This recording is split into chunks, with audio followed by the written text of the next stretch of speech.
ایک لڑکی نے اپنی ماں کو بدکاری کرتے ہوئے دیکھا، اس کے علاوہ کسی اور کو اس بات کا علم نہیں ہے. آئندہ اگر اس کو قرآن کی قسم اٹھانی پڑے تو وہ اپنی ماں کی عزت بچانے کے لیے کیا قرآن کی جھوٹی قسم اٹھا سکتی ہے؟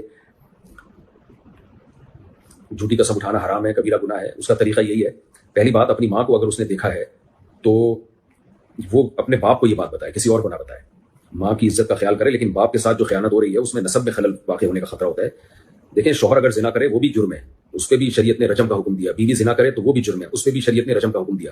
لیکن بیوی کے زنا کرنے میں اور شوہر کے زنا کرنے میں فرق یہ ہے کہ بیوی کے زنا کرنے سے اولاد مشکوک ہو جاتی ہے، کسی اور کا بچہ عورت جو ہے اپنے شوہر کے کھاتے میں ڈال دے گی.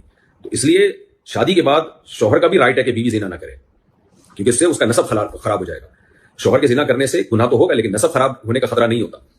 تو یعنی بیوی کا نسب تھوڑی خراب ہوگا، ایسا تھوڑی ہوگا شوہر کسی اور کا بچہ بیوی کے کھاتے میں لا کے ڈال دے. لیکن بیوی زنا کرے گی تو کسی اور کا بچہ شوہر کے کھاتے میں ڈال سکتی ہے. تو ایسی صورت میں یہ آپ کو چاہیے کہ آپ پہلے اپنی ماں کو سمجھا دیں اکیلے میں کہ آپ یہ کام نہ کریں، ورنہ میں اپنے والد کو بتاؤں گی. اگر وہ چھوڑ دے تو اچھی بات ہے، بس پردہ ڈال دیں، کبھی کسی کو نہ بتائیں. لیکن اگر وہ پھر بھی کرے تو پھر اپنے والد کا حق یہ ہے کہ ان کو بتا دیا جائے، باقی کسی اور کو نہ بتایا جائے. شریعت نے گناہ پہ پردہ ڈالنے کا حکم دیا، کسی کے گناہ کو ظاہر کرنے کی ہمیں اجازت نہیں دی ہے. جب ایک اجنبی آدمی کے گناہ کو ظاہر کرنے کی اجازت نہیں ہے تو ماں کے گناہ کو ظاہر کرنا تو بہت بڑا جرم ہے. اس لیے قسم وسم نہ اٹھائیں، بس آپ بولیں بھائی میں ایسے گول گول بات کریں کہ مجھ سے یہ بات کیوں پوچھ رہے ہو، کیا میں خدا نخواستہ میری ماں زنا کر سکتی ہے، کیا آپ کیسی باتیں کر رہے ہو، میری ماں بہت اچھی ہے، اس طرح کی بات کر کے گول گول کر کے قسم اٹھا لیں. آپ جان چھڑائیں اپنی، لیکن ماں کو بدنام نہ کریں.